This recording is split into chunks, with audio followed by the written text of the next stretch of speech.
Putain. Cause, pardon-moi. Hein. Il faut me pardonner. Allô, Cause. Oui. Je suis Yougos Pro Max, s'il vous plaît. C'est moi dedans. Ah oui, ça se sent. Hein? On t'écoute. D'accord. Voilà, j'étais un demi-caviar avant, mais depuis 2 ou 3 ans, je me suis transformé en Yougos probablement. Yougos, sans nom. Maintenant, en cause, je viens pour vous transmettre le message de ma femme qui m'a laissé il y a 3 ans maintenant. Pardonnez-moi, hein, que je suis dans l'émotion.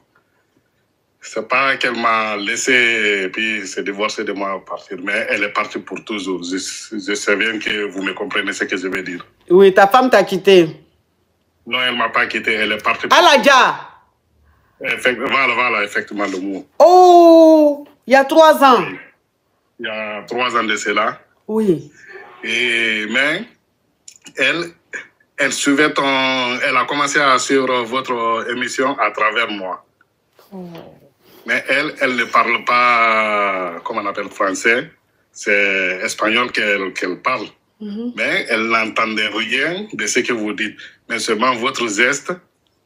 Donc, elle passait ça toute la journée. Comme quand elle est tombée malade, donc elle ne travaillait plus. Maintenant, quand votre émission commence, elle est là à vous écouter. Voilà, voir votre geste. Donc, quand je rentre, je le vois, elle est contente. Et maintenant, la maladie...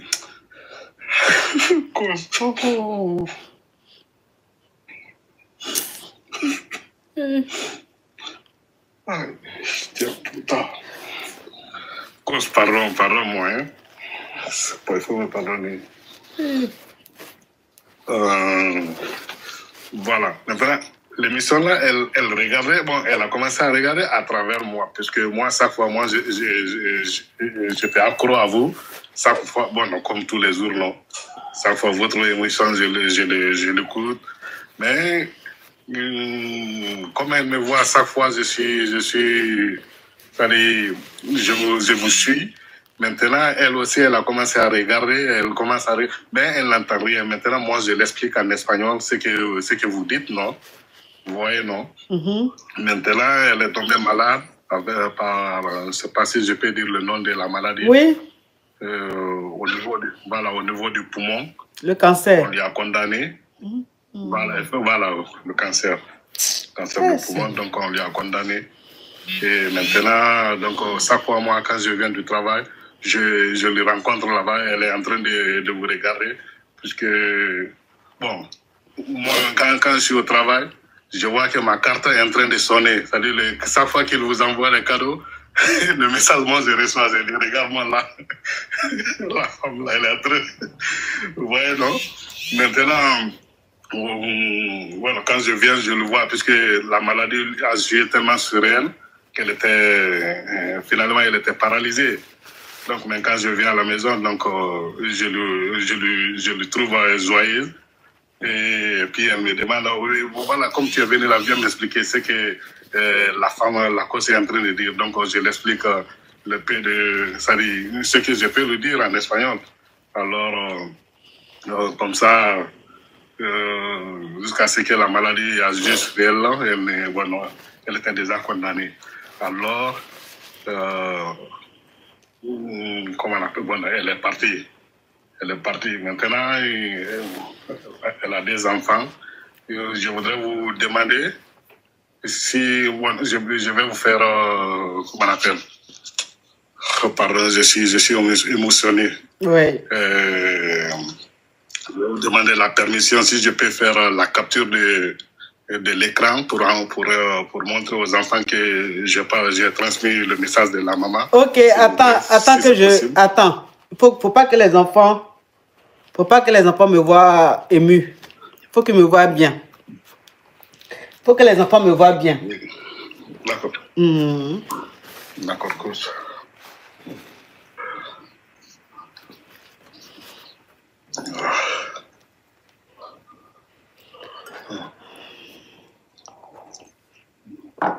Ok, c'est bon. Ok. Voilà, ça y est, ça y est. Ok, merci. Merci, coach. Oui. Donc, maintenant, depuis qu'elle est partie, moi, maintenant, j'étais un demi-caviar, donc je me suis transformé en Yougos. Oh. Vraiment, je suis tellement heureux dans ma vie de Yougos, là, maintenant, là. Je suis sorti de là. S'il vous plaît. Je vais rester dedans. Tu vas rester chez les Yougos, là-bas. Là, je vais rester dedans. Ouais. Je suis tellement heureux. Là, je suis tellement heureux. Vous, les Yougos, là. Vous les Yougos là, vous voyez, hein? Vous les Yougos là, tellement que vous êtes tabac. Tellement vous êtes tabac. Les caviars même, il y a des gens qui quittent chez les caviars pour venir chez vous. Parce que ils veulent, c'est-à-dire ce monsieur là, avec ce qui est arrivé à sa femme, il voit la vie autrement maintenant. Donc il n'a plus envie de se prendre la tête. Donc il dit il est chez les Yougos, lui les Yougos, parce qu'il veut pas sortir de là, parce que chez les Yougos ils sont sans façon. Bon, ils sont là comme ça. Voilà, en tout cas, merci. Merci pour ton histoire. Je suis devenu tellement crame. J'ai même pas le temps de faire la cuisine.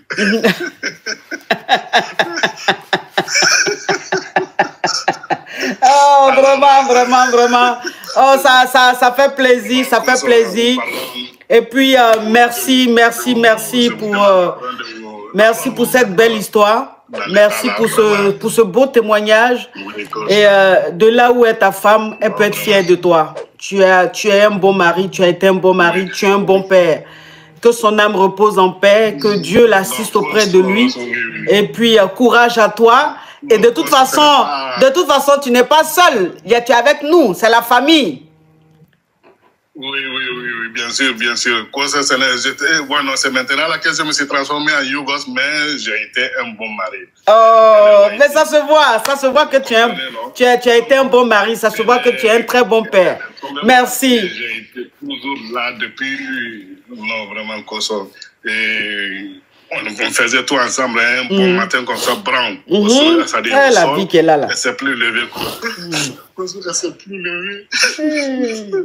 Hostia puta. Hostia puta. Non.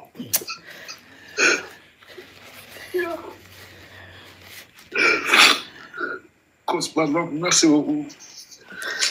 Non, la vie, merci vraiment, courage, mon frère. Ça fait du bien aussi, de se libérer, de se lâcher, ça fait du bien. Oh là là. Hey.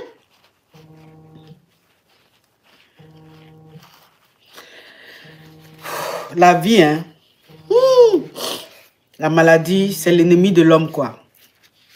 La maladie, c'est vraiment l'ennemi de l'homme. C'est-à-dire, elle décide de t'arracher à tes proches. Oh là là.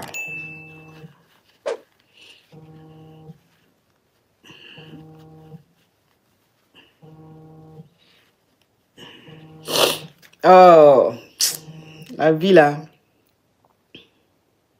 C'est pour ça qu'on dit dans la vie là, il ne faut pas se prendre la tête. Il ne faut pas se prendre la tête. La vie n'est rien. La vie n'est rien. Il ne faut pas se prendre la tête.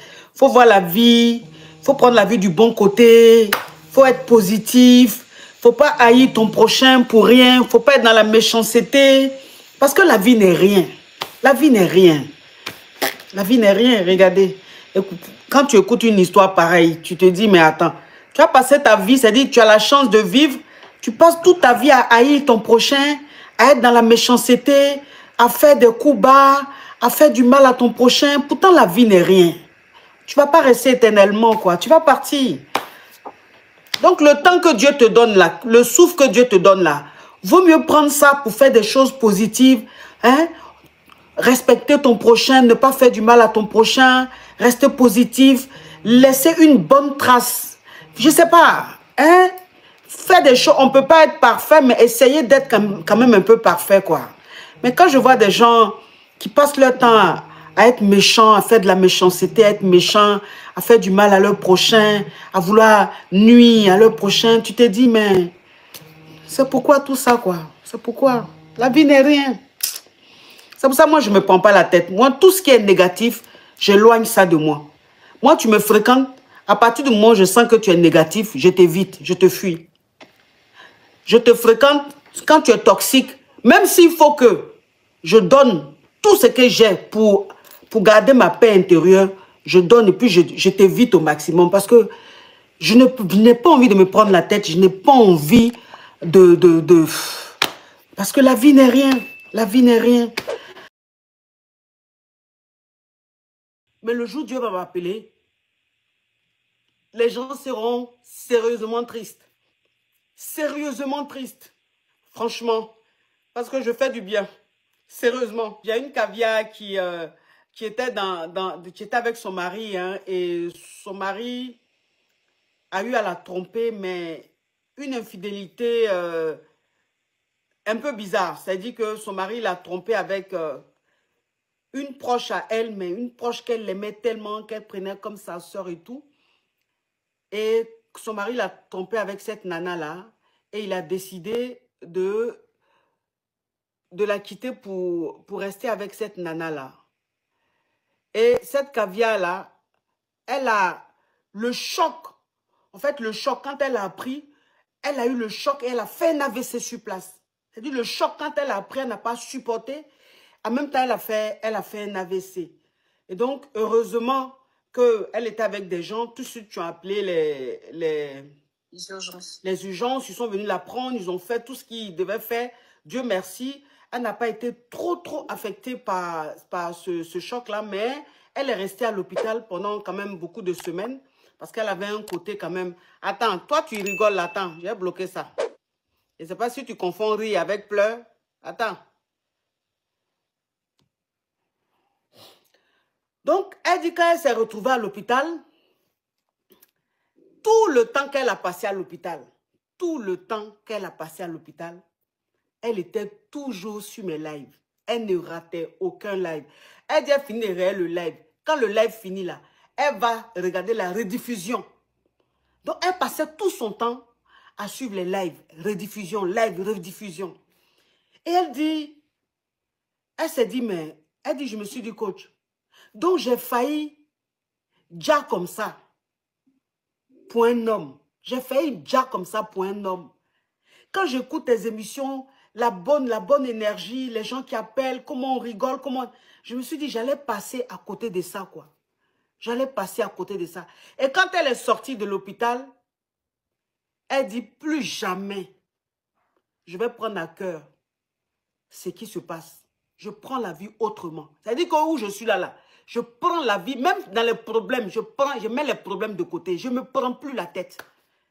Donc, c'est pour dire que ce qu'on fait, les émissions qu'on fait, ces rendez-vous qu'on a tout le temps comme ça, à se retrouver ensemble pour faire les émissions et tout, ça sauve beaucoup de vies. Ça sauve beaucoup. C'est-à-dire, il y a des gens qui traversent des situations tellement difficiles. Il y a des gens qui sont tellement seuls. Il y a des gens qui souffrent tellement. Mais le bien que ça leur fait, vous ne pouvez pas comprendre. Et ces personnes-là, aujourd'hui, ne peuvent pas se passer de mes émissions. C'est-à-dire, quand je ne fais pas d'émissions, ces personnes-là sont mal. C'est comme si on leur avait pris une partie d'elles. Il faut que l'émission se fasse. Donc, elles sont devenues accros parce que c'est leur antidépresseur, c'est leur médicament, c'est autre chose. Vous voyez? Et tous les jours que Dieu fait, je dis merci à Dieu parce que grâce à lui, hein, j'ai eu ces inspirations-là et j'ai créé une communauté, une très grande communauté qui aide beaucoup de personnes, qui apporte la joie dans le cœur de beaucoup de personnes.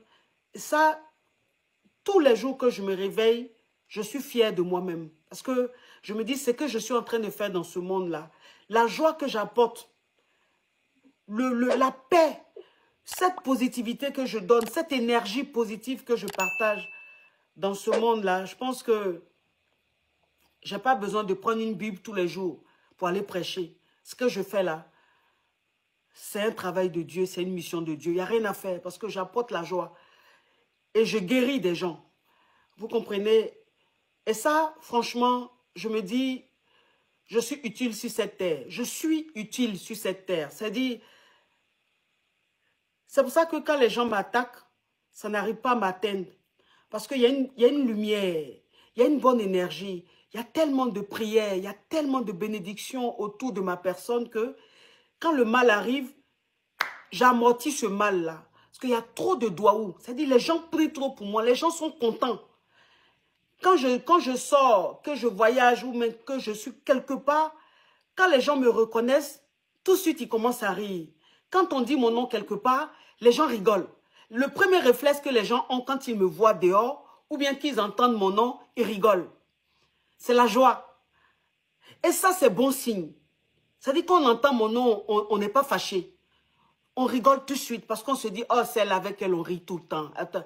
Et ça, c'est plus que l'argent, c'est plus que l'or, c'est plus que le diamant. Je dis que je suis en train de faire ma part. Et franchement, le jour que je ne serai plus de ce monde-là, on va parler de moi comme Michael Jackson. On va parler de moi comme Nelson Mandela. De mon vivant, on voit pas mon importance. On ne voit pas mon utilité. Mais le jour où Dieu va m'appeler, les gens seront sérieusement tristes. Sérieusement tristes. Franchement. Parce que je fais du bien. Sérieusement. En tout cas, je vous laisse. Trop d'émotions, je vous laisse. Merci, merci, merci infiniment. La famille, merci d'avoir regardé la vidéo jusqu'à la fin. Je profite en même temps pour vous informer que j'ai créé ma chaîne WhatsApp dont je vais épingler le lien en bio. On va retrouver toutes sortes d'actualités là-bas, tout ce qui fait vibrer l'actuel buzz. Puisque vous savez tous comme moi, YouTube c'est plus pour les vidéos. Bah, il y aura quelques publications ici, mais en ce qui concerne le fait de se mettre à jour, accéder aux actualités, tout ce qui se passe sur la toile, tout ça, voilà, en version test et images et tout ça, voilà, vous allez retrouver ça dans la chaîne. Donc je vous invite à vous abonner massivement là-bas. Il y aura beaucoup de choses. Je vais épingler le lien dans la description, donc rejoignez massivement. Merci et portez-vous bien.